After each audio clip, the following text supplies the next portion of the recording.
Welcome to the Beyond the Hire podcast. On Beyond the Hire, we dive into recruiting for the go-to-market space, what it takes to build winning teams, and how industry leaders got to where they are today. We are accompanied by Wendy Papakostandini. She is the head of talent and principal at Anzu Partners, where she leads efforts to build high-performing teams for innovative hard tech companies. In addition, she serves as program director of the Battery Talent Census at Volta Foundation and co authors the talent section of the annual Battery Report, the industry's most widely read workforce analysis. Previously, Wendy held roles at the U.S. Department of Commerce and the White House. She holds an MBA from the University of Chicago Booth School of Business and a joint honors degree from McGill University. She's had a very, very interesting career, and I'm so excited that she said yes to coming on the podcast. Welcome, Wendy. Thank you so much. I'm excited to be here. Thank you. Thank you. You guys can't see her, but she looks absolutely amazing. Although, unfortunately, this is audio only. So you'll just have to picture her, but she looks incredible. So thank you so much for coming on. You've had an incredible career and you've been at Anzu Partners for 8 years now. Can you tell everyone who doesn't know Anzu Partners a little bit about what you guys do? Yeah, sure. So, Anzu, we are a venture capital private equity firm. We invest in industrial tech and life sciences, very early stage, and we work very closely with founders to, really scale and build up their teams. Most of the companies that I work with are actually between seed and Series A. That's really our sweet spot. And typically, where companies engage me is right after a major funding round. So, when they're still pretty lean, I would say fewer than 20 full-time employees. And I would say at that stage, that's really when recruiting is often more reactive and more founder and founding team led with very limited structure and process. And kind of our role is really to help them build up their recruiting muscles. That's amazing. And before we get into all your tips and tricks for hiring, for you, joining Anzu was a bit of a career shift, right? How did you find out about Anzu? How did you end up there? I don't have a good answer for that.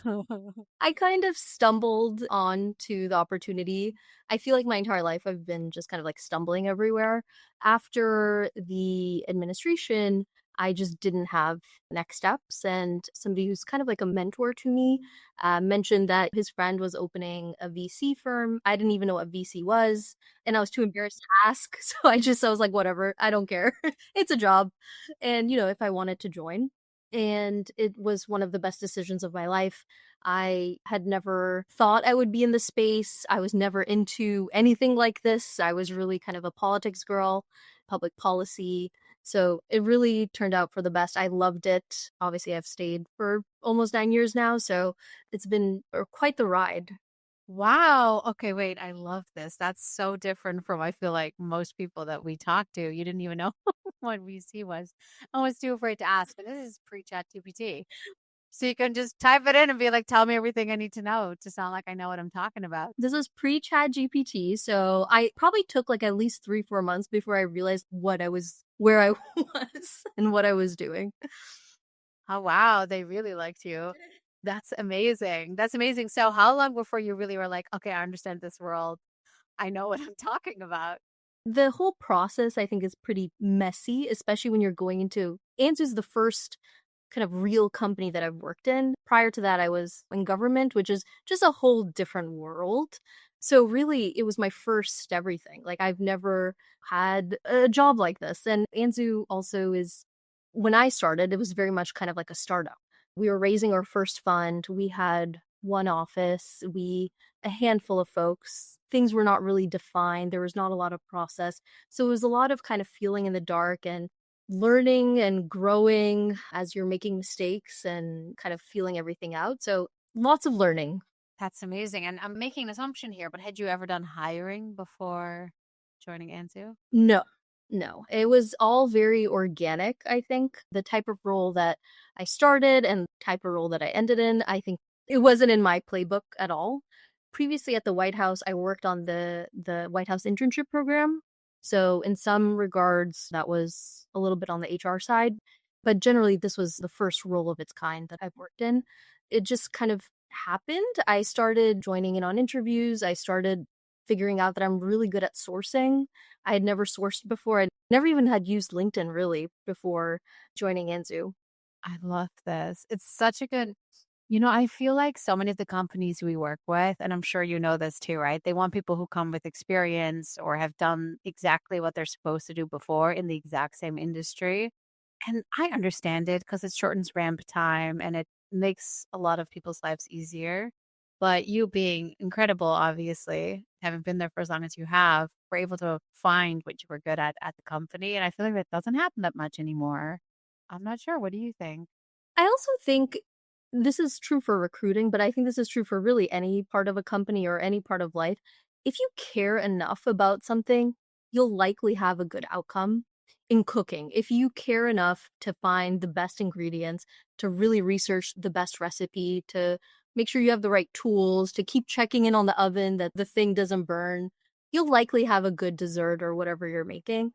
I think same thing in a company. If you care enough to show up, to really try, to really give it your all in the recruiting side of the world, to make sure you're closing loops, to make sure you care about the people that you're talking to and the people that you're putting into these companies, you'll likely have a good outcome. Not always, but That's a really good perspective to have. So when you first got started, you sat on these interviews and everything, you were a part of a team.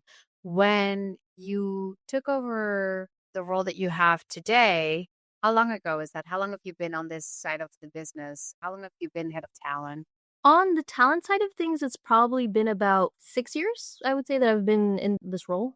Okay, so a long time at this point. So you were about 2 years in when you started that. Do you remember your first few hires for your portfolio companies? Oh, yeah. My first hire ever that I did alone, I was so scared. I actually riddled in fear. I actually sent the person on the call, I actually sent the job description and I said, "Are you qualified?" I like didn't feel confident to actually make that decision. I didn't even know the questions to answer. I felt very scared and it was just a complete mess. And I'm happy to report that it's been up ever since. So now I do actually ask questions and I do actually evaluate people. And fun story, we actually did end up hiring that person that basically told me, he was like, "Yes, I am qualified." So I was like, "Great, let's move you along." I love this. Are they still employed where you place them or no? They're not, but they actually were with us for quite a while. I would say 5 years or so, 6 years before they moved on That's a to. good track record. That's a really good track record. Wait, that's amazing. That's amazing. And I love this too. I can only imagine if I was talking to a recruiter and they're like, just tell me if you're qualified. I don't know. But this was also probably the first or second week that I was doing this. Honestly, the fact that they were good and they stuck around for that many years shows that you had good gut instincts already, even before you had the actual experience to back that up. Yes. Yeah. That's amazing. Okay, so your first hire went really, really well. Do you have a hire looking back that did not go well? Yeah, I mean, I've had many. So hiring is very much you try your best to, with all the information that you have and all the data that you have, to get to a place that you feel confident this person's going to do well. But that's not 100%. Hiring is very much an art and a science. And a lot of times we don't get it right, even though we take all the precautions to do so. Yeah. I would say most of the time when that's not the right hire, it has to do with a expectation mismatch. So somebody accepts an offer that maybe is not where they want it to be level wise, or maybe it's not where they want it to be in terms of work, what they're actually doing day to day. So most of the time it's a mismatch problem that might have been covered up. No, that makes sense. Absolutely. So we have a lot of candidates listening to the podcast as well. And a lot of them are obviously looking for new jobs. That's why they stay in the vets universe and why they love all our content. We obviously provide a lot of tips. Kind of going back to you maybe not having the experience to join Anzu as you joined it, but just obviously being incredibly intelligent and well liked by the person who recommended you. What would your recommendation or tip be for people who want to either switch industries or just want to get started and maybe didn't specifically study that subject or like that major? I would say really go for the company that gives you the most responsibility. The types of responsibilities I was given at Anzu at that time, I don't think I could have gotten anywhere else. If I worked at a big company, definitely not. I think I would be kind of like a cog in a machine. I would do, thing A, thing B type of thing. And at Anzu, I feel like I've touched every single aspect of the company in some way, shape, or form in my last 9 years there. And a lot of times it's kind of felt like a kid in a candy store. Like if I wanted to learn more about this side of the business, I feel very empowered to do that and to contribute there and kind of help. So especially if you're starting out, I would very much say try to go to the smaller companies at some point in your career. I think it's not always the most fun or the most glamorous. I think it's very messy and hard a lot of the times because they might not have everything figured out. It might not be the best structure. It might be very ambiguous, but the lessons that you learn, I just don't think you can learn them anywhere else. That's a really good point. And I have a question that I think you're well qualified to answer. So, something we've talked about on the podcast previously is how do you pick the right company? And not just for you, but also the company that's going to end up going places. For example, one of the first podcast interviews we did was with the very first salesperson at Monday.com. Back then, it was literally called The Pulse. It was a small company. They literally didn't have sales. And he was the very first salesperson, right? He saw the potential, and obviously that took him on an incredible journey into, what Monday.com is today. And he ended up spending 7, 8 years there. That makes your career. It truly does. And with the stage companies you guys invest in, I think you probably are very well qualified to know what kind of company should you guys invest in. They're so early on, there's so much potential, and there's so many companies you potentially choose. When you're placing people, I'm sure this is something that a lot of them ask about and like, is this company going to go places? What are the things you talk about or the things you look at to say yes or no? I mean, not that you would ever say no about you guys' companies, but what things should people be paying attention to? So, if I was a candidate, I think something that people forget is the interview process goes both ways. Like, we interview you, of course, but you very much need to interview the companies and do your due diligence. If something doesn't feel right, so for example, if you are going through the interview process and it's just a mess, you don't even have a job description, they don't have one for you, that's a red flag. Or if you go on site and it's a little too startup-y, let's say, then that's okay. Then if you don't feel comfortable in that environment during your job interview, there's no way you're going to feel comfortable on a day-to-day. So really trust your gut. If you're talking to your soon to be future manager and you just don't jive with them very well, don't do it. I think who your manager is, I think, really asking good questions during the interview process. I think a lot of candidates are asked just the same type of questions during the interview process when they really should be asking about culture, about trajectory, about what success actually looks like. Is this a backfill role? Is this a new role? Is it because of scale and growth? Or is it because the person in this role has left every 6 months because it's a miserable place to be? So you need to do your own due diligence and really trust your gut on this type of stuff. Yeah, I mean, I've in my career, I've made some good and some bad decisions in companies. And I remember after I made somewhat of I wouldn't say bad decision, but definitely the company didn't go where I thought it would. I was much more practical and I asked more about runway and how far away are you from your next funding round and what's the plan if it doesn't come through? Those kinds of questions. Would you recommend people ask those questions or even ask what VCs are leading the round? Of course. What does that look like? Yeah, yeah. I think the more data you can get, the better. And I think it really depends on your risk tolerance. But in many ways, given the headlines, you working at, let's say, Microsoft is not, or Google, or all these big companies, and you working at a startup, I don't think you're that much safer, actually. Yeah. But it really depends on your perceived risk tolerance. And are there any major red flags, even financially, at companies that you think candidates can ask about or something you can help educate them on? Because again, a lot of people coming into this are very young, don't have the careers yet, don't have the experience yet, maybe haven't made that bad decision yet and hoping to avoid it. So they don't know what to ask. not everyone's going to be like, oh, how profitable is the company, or dare to flat out ask it, or is there product market fit? People just don't have the vocabulary, right?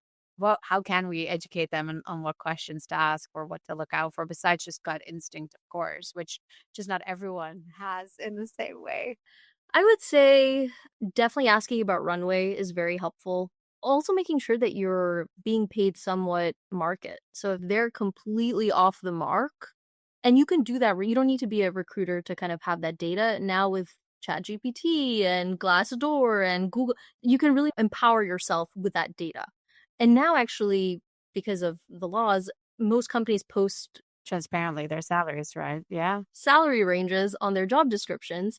So that's also been very helpful. So, for example, if you're looking at company X, you could look at the salary ranges posted by company Y, which might be a competitor, and see kind of what they're paying to make sure that it's market. Hmm. Those are really good things to look out for. Would you also say a certain amount of years since last funding round, does that at all affect how the company will do in the future, or it's just so different for every I company? think it's so different from every company. A funding round is, I guess, one avenue, but companies could be getting a lot of government grants, or they could be actually having revenue, or it's Would just, be nice. yeah, so it just paints one side of things. There's other ways companies can make money. Very, very true. And is there anything I'm not thinking of right now, right, that you're like, oh, you got to look out for that to make sure that the company will be a success? And again, not every company has to be a unicorn. I very much think that you can have a very successful and long career without working at a unicorn. But I know for most people that is kind of the goal because that's where a lot of money is. So I think it's really a coin toss. I think even if a company has a lot of money and looks really good on paper and you've done your due diligence, things could go sideways. But I think the role that you have and kind of the responsibilities and the scope and the people that you meet at that company, I think those are should be given a little bit more weight, because if things go sideways, which again, it could for any company at this point, you have that learning and that network and that experience under your belt that you probably wouldn't have gotten somewhere else. As you're talking about companies going sideways ahead, a lot going on. It just made me think of Theranos. For those who don't know, that was the company famously that ended up being built on lies. The company that said they could do a full kind of a lot of tests from just a pinprick of blood. It was wild. It was what a time to be alive. Yeah, also that's an example of a fraudulent company, but there's also so many companies that just mismanage their budgets, or they expand too fast, or maybe they were reliant on government grants and those went away. So there's so many things that it's hard to see into the future. Yeah, that makes sense. Is there such a thing as asking too many questions? Are there candidates who ask too many of these types of questions and you're like, that's a red flag? Oh no. My red flag is a candidate who doesn't ask questions. I think the thing that really makes folks stand apart, at least in my view, are people who give really thoughtful, well researched answers. And I'll just use this as like a generic example, but especially when we're recruiting for Anzu, everyone's like, oh, I want to be in VC. Well, then there's so many other VCs you could work for. Like, why do you actually want to work at Anzu in particular? So I think Yeah. somebody who really does their research on us and maybe finds a portfolio company that they really are passionate about or really like, I think that shows so much more than a candidate who kind of gives these generic answers and generic questions that you find on Google. So the companies you're investing in are smaller still and not as known. How do you make them sound like it's the opportunity for someone and they should accept that role over maybe another role at a maybe bigger, better known brand? So something I stopped doing pretty early on actually was I've stopped overly selling our companies. So it's either somebody wants to be in a startup and kind of knows what they're getting into, or they don't. I found that when I'm really trying to sell somebody on the opportunity, it doesn't always go well. Yeah. So, I mean, during our kickoff call with our founders, I kind of make them give me an elevator pitch. I read through the pitch deck. So I make sure that I'm well versed on the company and I can kind of Yeah. sell it, at least on a high level, well, but I don't overly pitch. This is not for everyone. Actually, one of my questions after I kind of do the spiel about talking about the company and the role, I literally say, have I scared you? Do you still want to have this call? Because it's really not for everyone. And there's actually been candidates that are like, this is just not for me. And I totally respect that. There's people that are thrive in different environments and it's just not for them. And that's totally fair and totally fine. I think that's really smart. And we talked about this before we hit record, but Nikki only joined Beds about 2 months ago. And I think that's one of the things I actively kind of asked her, as in, like, I was trying to give her this is all the bad things about working at Beds. Yeah. Not to scare her off because I really liked her, but I just wanted to make sure she was sure. How was that for you, Nikki, on the candidate experience side? Yeah, I really appreciated the transparency because I've had experiences where I go into an interview and then as I've continued through the interview progress, I've realized that the company is not what it's hyped up to be, for lack of a better word. So that's something that on the candidate side, I think is honestly a green flag. I think if someone is willing to be open and transparent and share with you, these are the things you need to keep in mind stepping into this team, I think it's doing themselves a service and it's also doing you a service. So I personally see it as a green flag. I appreciate that, yeah. I was really being like, "Are you sure?" Not that bets I mean, we know, obviously, recruitment, so we find the best. Obviously, Nikki's amazing. But, yeah, I always wanna make sure it's not all rainbows and sparkles, it's real work, and we work with real clients who have real struggles and real opinions. And it's good on both sides because on the employee side or on the employer side, they don't want to fill this role again. They don't want to open this again. They don't want to onboard you for whatever, 1, 3 months or more and then have you leave. So it's really transparency is on the friend of both sides. Agree. Now, kind of moving away from the candidate perspective, but more to the hiring manager perspective, because I know we have a lot of hiring managers listening to the pod as well. As a hiring manager, kind of going through CVs, is there anything on a CV that you immediately are like, I'm not going to pass that along? Or is there nothing on a CV that could scare you off? I Formatting, I would say, or not just formatted, but detail oriented. So if somebody has all these typos, if things are not aligned, if it just looks like a sloppy or messy CV, that's you've had as much time as you want to really make your resume and that's kind of your work product. That's not somebody I would pass along to a hiring manager. And also CVs that I think are a little too long. I don't think that would prevent me if the experience is great, that wouldn't prevent me from passing it along, but I would say keeping it concise, keeping it very clear, vanilla, I think is probably the best. That absolutely makes sense. And I'm sure you do a lot of, because again, the stage companies that you guys work with, a lot of like founding AE type hires. Is there a type of person that you usually see who excels in those types of roles? I would say somebody that's very low ego would be probably the best for those types of, especially early stage roles. You're going to have a lot of things thrown at you that are probably not in the job description, that are in the other duties as assigned. So, really having somebody that's kind of just able to roll with those punches and wants to roll with those punches, I think is very good. Then something else I wanted to talk about, which I know you had mentioned before, is you have one big passion project, which is the Volta Foundation. And I had kind of two questions about that. Second, I want to get into what it is, why you got involved, and how other people could get involved if they want to. But the number one question I have is, because this is just something that's on my mind, right?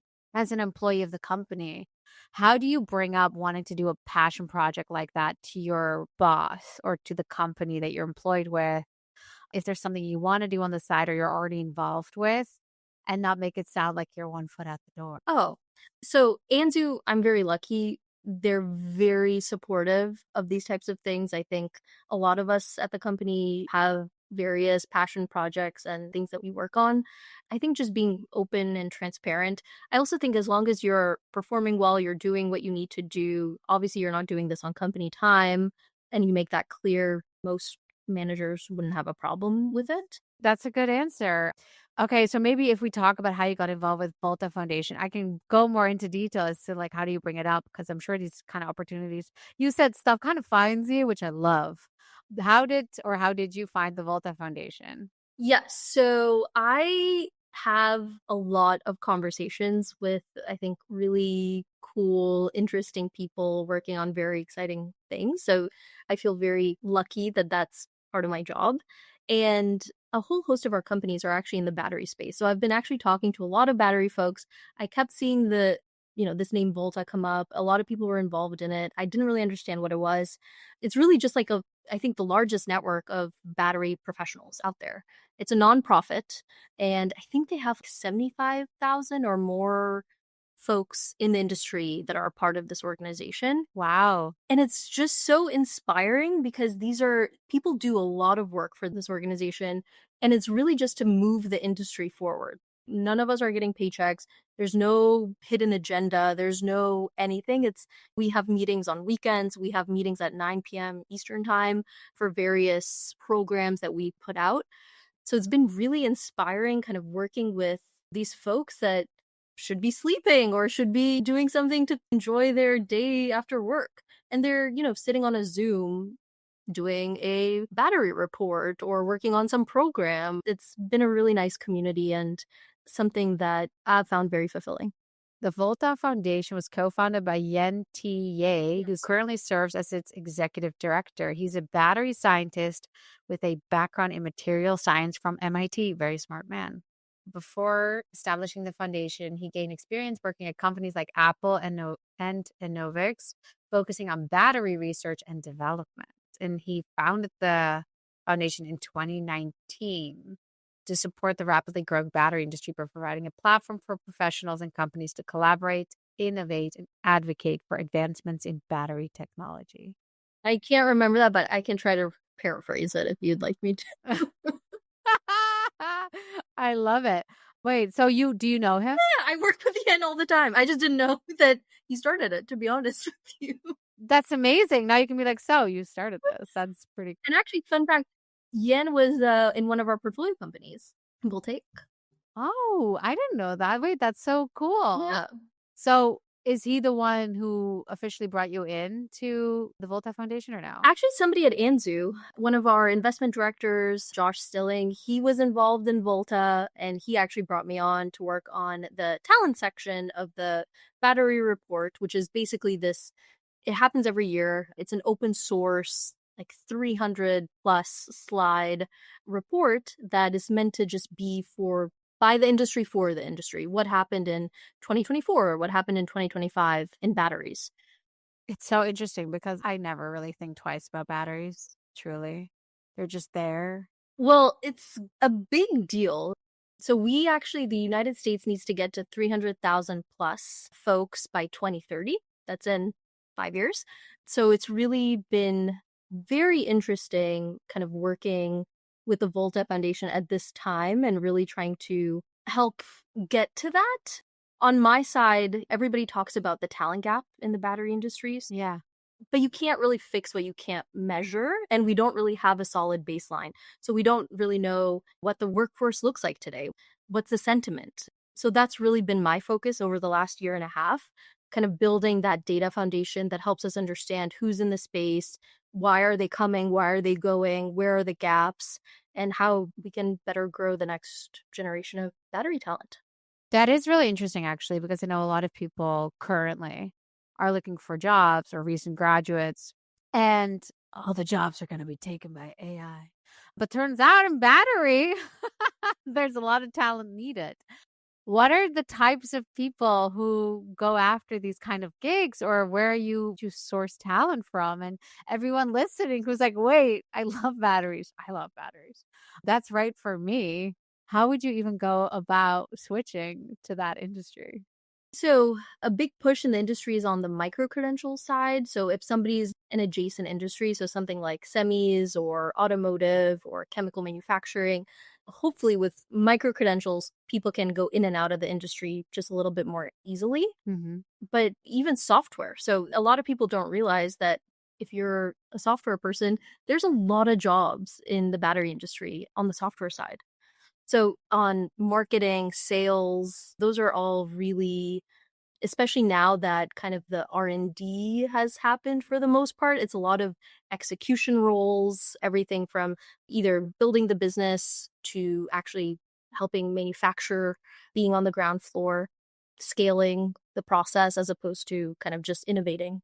That's really fascinating. I love the turn this has taken. I'm now obsessed with the battery industry. I'm going to Washington, D.C., for those who don't know, next week for an event. And I think we're going to have an hour-long conversation about the battery industry because I'm obsessed. That's so interesting. Again, I'm sure there's probably lots of different industries you could have, like, from your experience, it's not just batteries that you could have joined, but that's the foundation you chose to spend your time on and kind of put all your effort into. Anything else that has come close, or it's really these people, the kind of the hard work that they're doing? I just love the energy in the space, and not to hate on any other spaces, but it's just No, it's the people are so passionate and it's very mission oriented. So it's been a really, really good community. And there's also talent need. So it's also been, for example, software. There's a lot of people in that space, but in the battery industry, I would say talent is probably like the number one topic on people's minds, on in conferences. So it's really been kind of like the intersection of kind of where I work and what I really like. that's so interesting. And what are some entry level jobs that people could look up right now that would get them into that industry? So it's anything from like technicians to software to process roles to mechanical, electrical, like any other hard tech. You name it, they got it. That's amazing. Yeah. I mean, it's the place to be, hard tech and specifically battery. Wonderful. I really, really, really, really love this. How long have you been working with them? Volta Foundation's probably about 3 years now. All right. And is this like an ongoing thing you're going to be doing? And you said obviously no one takes a paycheck. Is this ever going to change for these kinds of foundations that there's going to be paid positions there? Or is this always going to just be something everyone does out of love? I think the community, the amount of organization, I'm pretty sure has some people that are on payroll, but in general, it really runs on kind of volunteer work and volunteer work from people at pretty big companies and pretty big roles and that are spending their weekends and nights working on whatever programs they're working on. It's really exciting. I really, really love this. I think everyone should have a passion project like that or something to kind of just donate their time to. Because it also, I think, I mean, especially I've only been at Bets 3 years, but I know a lot of our colleagues or peers here have been here for over a decade, right? They've been here for a very, very long time. And sometimes I say to them, I was like, you have so much experience in this one thing. I was like, you don't know how other companies do this or do that because you've only been here. And it's sometimes to me so wild because we do work with so many different companies. So we get a sneak peek into what it's like over there and how the processes go there. But your personal experience obviously very, very different. So I think it's so cool that you get to both have that long tenure at Anzu and do an incredible job there and kind of pivot and do what you love and simultaneously also get to experience something else and a different kind of mindset, mission, probably different work ethics from your Anzu partners and even probably different communications channels, how everything goes. So it almost feels like the best of both worlds. So I can imagine even that if you see candidates coming through who have things like that on their CV, that I'm sure that makes you pick it up and move them to the top. Yeah. I would say anything that shows grit is good. And sometimes that looks like maybe somebody's an Eagle Scout, or maybe somebody had a job while also being in college, or anything that kind of shows that type of work ethic, I think is always a positive. Can always add. That's amazing. And you said obviously you do it on the side, on the weekends and late at night. Would you ever have to travel during the work week and have to talk to the company about it or anything like that? Nothing like it.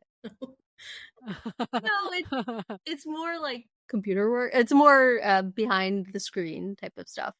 Every program, every data that we share, every work that we do just kind of gets us closer to the goal, which is having a competitive battery industry in the US. You started when the company obviously is very, very young, and now you've been there for 8 years and are in a very senior position, and you're able to do all these passion projects as are everyone else on the side. How difficult would it be for you, right, to accept colleagues to be on the same level as everyone at Anzu is? What are the kinds of people you guys look for to join? Because you said you don't want someone who just says they're in VCs. They have to want Anzu for Anzu. And it sounds like everyone there is just a very passionate person who's really willing to kind of go above and beyond and get inspired by the work you guys do. I mean, how else would you know hard tech if it hadn't been for Anzu probably or the battery world? How hard is it for you to right now look at CVs and be like, oh, they're the right fit for us?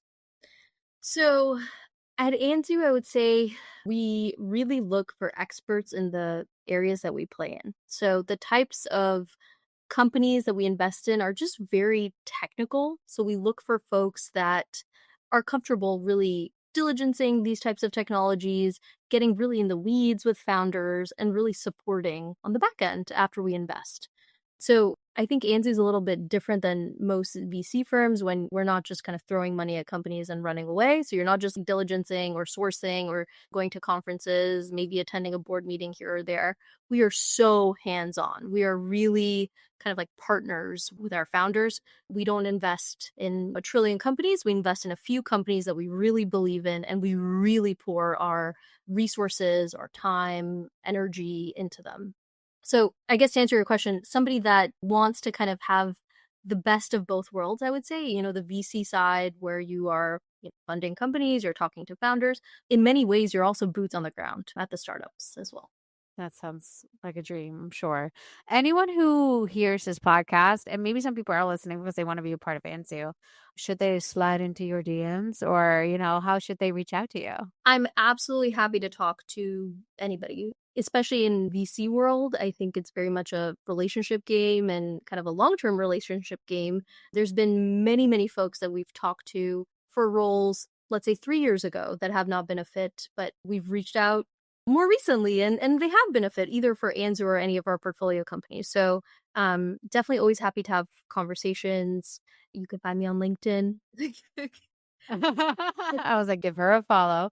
So what if someone is, oh, I really want to work at one of your portfolio companies like Aspinity or AM Batteries, talk about more about batteries. Should they also kind of drop into your DM? Should I go directly to the portfolio company? How would you recommend they reach out or do both? Sure, I think both is fine. If there's a role open at any of the companies, then absolutely apply. For some companies, we handle the recruiting. For others, we're a little bit more hands off. So it just kind of depends. But I'm also always happy to be a resource, especially if somebody's very passionate or interested in a company and they have a really great background. Kind of the perks of being in startup land is if you're a really good fit for something, you potentially could make a role for you. So definitely reach out.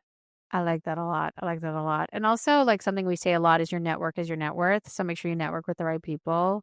So, if Wendy's someone you want to get to know, drop her a little message and have a chat with her. If you're obsessed now with the battery industry, I think we are.